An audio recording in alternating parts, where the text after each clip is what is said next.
How's it going, everybody? It's your boy VG Time back again with another video, and I'm in my educational bag today. So today we're going to talk about the beginning stages to creating your own TCG team. This is where most people are going to start and stay at. A lot of people don't really want to bring up much beyond that because there's a lot of complications involved. But I just want to get out there how you make a team and what a team actually is. A lot of times I see at various events or at various shops a group of friends who came together who call themselves, team card blasters or whatever. And they go, hey, we're a team. And that is true to an extent, but it's not really a team in the sense of what I'm talking about today. What I'm talking about is a successful team, a team that is meaning to go to the top.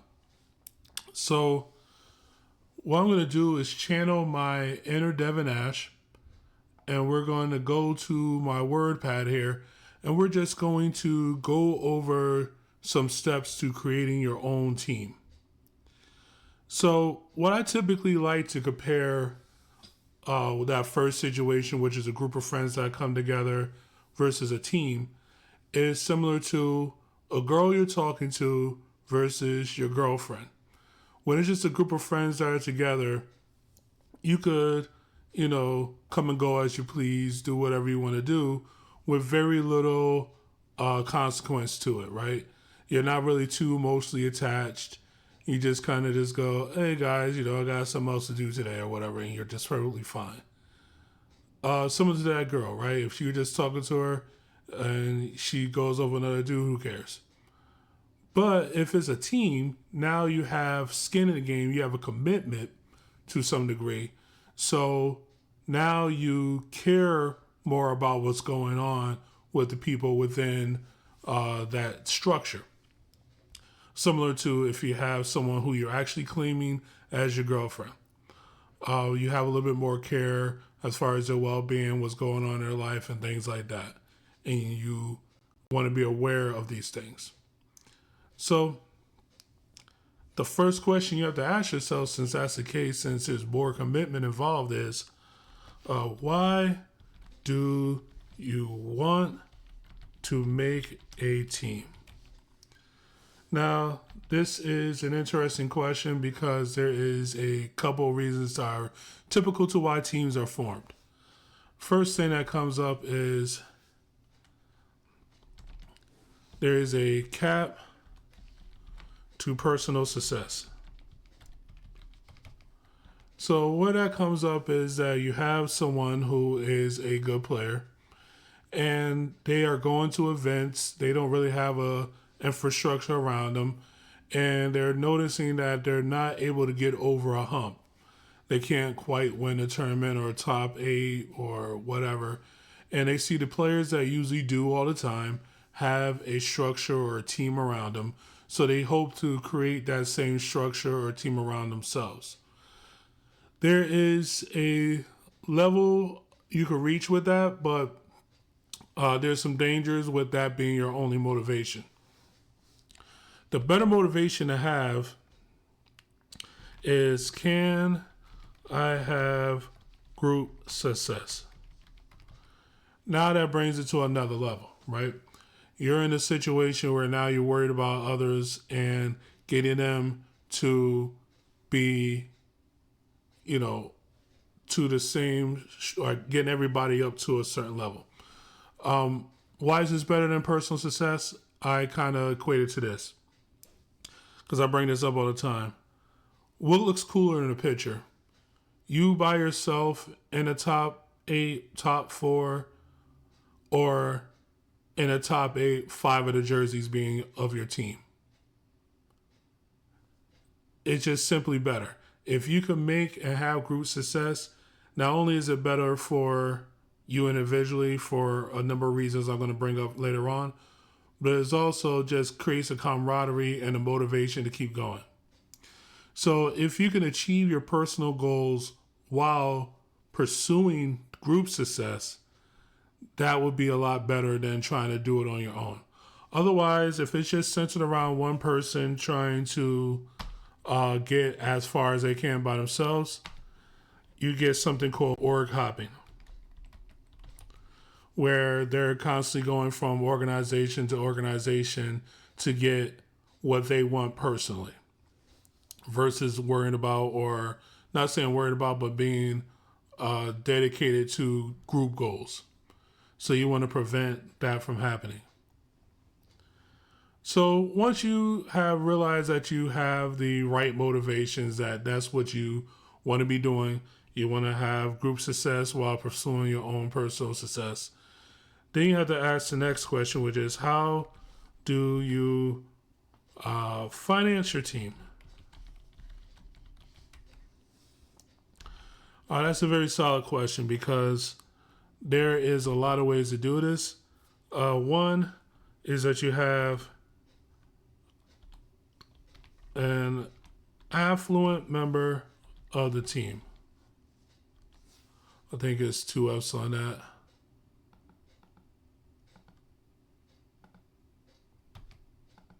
Yep, 2 F's. Member of the team. So that means that your team is backed by someone who has a bunch of money in their pocket. That the person who's establishing the team has a ton of money, and they are willing to pay for the bare necessities, at least, to get your team going. I'm not a big fan of this, only because I think that puts too much pressure onto one person. So what is the better way to go is a team pool. So what you want to do is create the next thing, which influences what's in your pool, a team budget.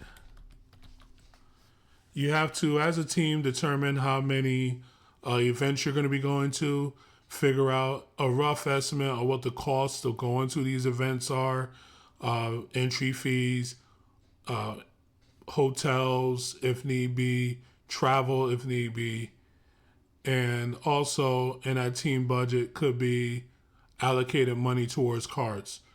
And then what you do is you assign a value to each player in the team that they have to contribute, every quarter or whatever, towards the team budget in order for them to fund those endeavors. And then what you hope is that after a while, you'll be able to, add your winnings into the pool. So it becomes like a self-perpetuating machine. As I mentioned, having one person be at the top is nice, but having multiple people be in the top is great. Reason why that is that you could then take your pricing, you could sell said pricing, get a bunch of money, and then have a percentage of that pricing go towards the team pool. That then makes that individual burden on each player less each quarter. Or if you still wanted to keep that individual burden, adding that money into the pool will allow you to have more things, nicer things the next time around. And then, of course, with success, there's also opportunity for sponsorships. Now, sponsorships gets kind of dicey because there's different tiers of sponsorships. Usually the first sponsorship that a lot of people try to go after is their local store, right? Their local store might be willing to, especially if they're a strong enough or a wealthy enough store, be able to provide your teams with some singles, some sleeves, things like that, or like a team or a store jersey or something like that to be able to go to the event, or even pay for entry fees. Little things like that help out in a long way. It might not seem like it, but it does. And then you match up, you step up to, partial sponsors who are willing to, again, provide things or even provide money for repping their product. Especially if you could show a track record of being on stream a lot of times, or you have some type of a presence, which we'll get into later on, and possibly even another video. But sponsorship opportunities at this beginner to small phase is not something that you're really worried about. It's not something that you're going to really be able to get a whole lot of. So your primary way is usually going to be a team pool judged by a team budget that could eventually be done like that. I guess I can't spell today. But that's basically what you're looking at. So once you figured out that you want to make a team and you figure out how you're going to finance that team, because everything costs money, the next thing that comes up, man, I'm really interested at that. Okay. So the next thing you're going to figure out is team roles. Now, a lot of people think team roles is we are all players and we're just going to team, play with each other and have a good time. I remember I had polled people what a team role is. And someone was like, oh, you got to have the meta deck player and you have to have the jank deck player. That's not really what I'm talking about. Granted, that can be sub roles within the team, but those aren't the important roles within the team. The important roles within the team are team manager. The team manager is probably the most important role. It should be handed to the most responsible person who has the time to do this and also has the respect of the other players within the team. They're responsible for things such as scheduling, as well as conflict mediation, and they're also responsible for discipline. So scheduling makes sense. Conflict mediation makes sense because there is different personalities. People are going to have, little issues between each other. And you need somebody who has the ability to go, hey, we're not going to be doing that today. Now, discipline is the one that a lot of people don't really vibe with. So discipline basically is a situation where every team should have rules. So if you don't have rules, if you don't have any structure, then people are just going to be out there just doing whatever. So if you have rules and the rules are broken, it is up to the team manager to delve out the discipline as you agreed upon. That could be things such as suspension, expulsion from the team, things like that. So discipline is another part of their job. And again, it's a super important role to play. Another role that is probably the most important role, manager is the most important, but this one has the highest trust involved. Treasurer. So the treasurer maintains and watches the team budget. So the whole purpose of that is, again, if no one watches this budget and it's just money going somewhere and money coming out of somewhere, then there's no check and balance. It's a little too much for the manager to handle on their own unless they really want to take on the treasury responsibility. But basically, you need someone who is going to be like, hey, I know we all want to take first class to go to this event, but we don't have the money for that. But if we do well in this event and we hit these particular savings goals, maybe we could do, first class in 2 events from now. Stuff like that. Or, hey, I know we really want to do, high level jerseys for this event. We don't have the money for that. What we can do is t-shirts with a nice, little pattern on it or something along those lines. Things like that. Someone who could keep track, make sure things are going the way they're supposed to go. Now that person, again, this has the most trust on it. They have to be honest and not broke. Now that might seem crazy to say that the person can't be broke, But what I will say is this: financial strain makes people do crazy things, even if they wouldn't normally do it in their day to day life. So you don't want to be in a situation where you're putting somebody who you know could barely pay their bills or can't pay their bills at all, about to lose their house, and then you give them a pool of money and hope they don't take anything from it. It's too much of a temptation. So honest and not broke. Also, what you want as a manager is to uh, oversee the treasurer. So what I mean by that is, just have like a meeting once a week, once a month, whatever. Go over the books, make sure that everything is accounted for. The treasurer is probably going to have to keep a spreadsheet. The treasurer is probably also going to probably be involved in having the finances of the team in their name, right? Because unless you make an actual org, which we didn't get to that point, right? Like this is still small time, local team. So unless you actually make an org and the org has its own accounts, the treasurer is probably going to be the person that has the accounts in their name, and be working with the as far as disseminating out the money. The next person you need, who's very important, is data analytics.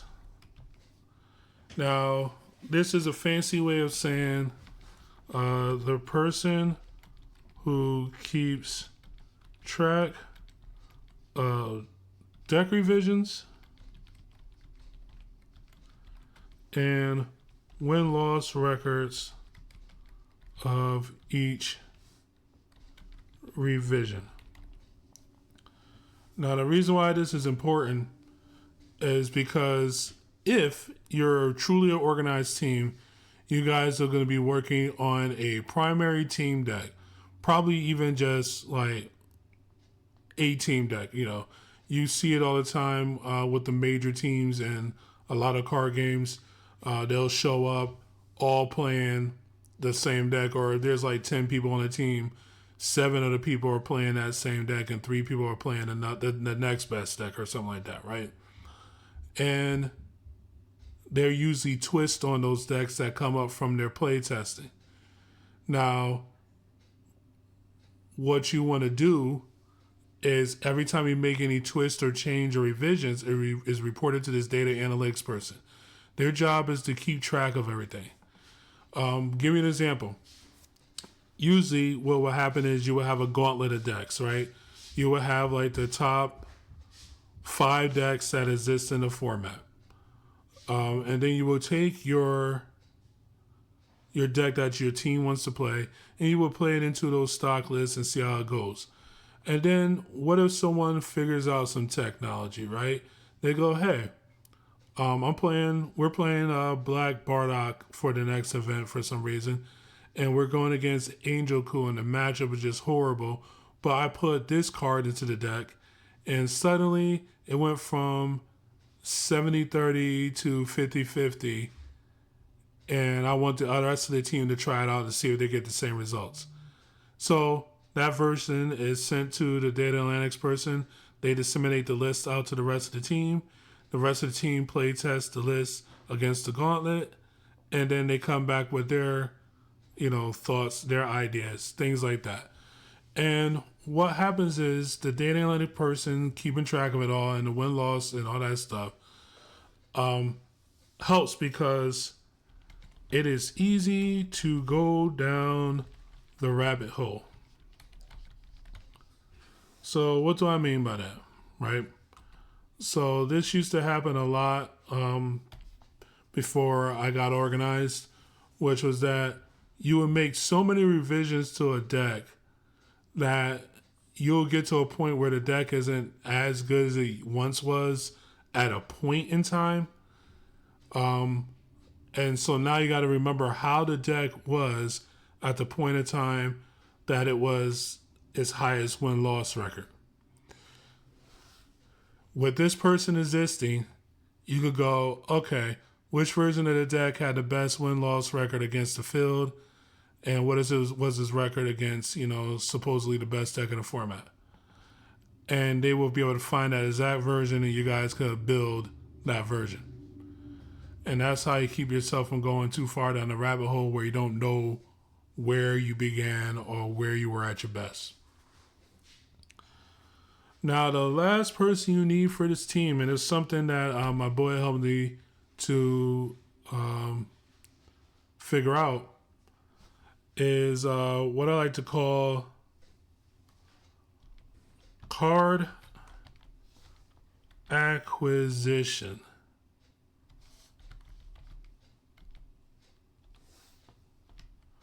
I'm pretty sure I didn't spell that right. Let's see. Yep, I missed the letter. Card acquisitions. This person trades on behalf of the team. So what happens is usually before a set even comes out, you know what the majority, if not all, the cards are. They're usually up on one of the deck builder websites.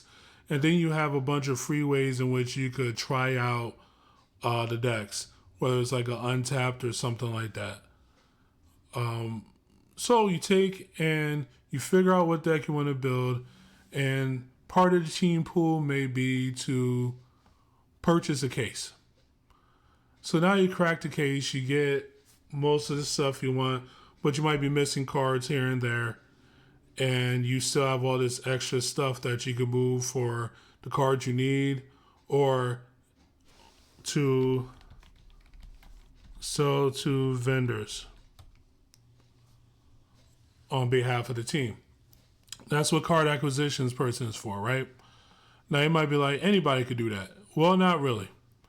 So it takes a special kind of person to just walk around all day, whether it's at your locals or at a smaller event, like a bigger than your locals but smaller than like a premier event, with like 4 or 5 binders, and to sit there all day and trade. Like, you have to really love that kind of stuff.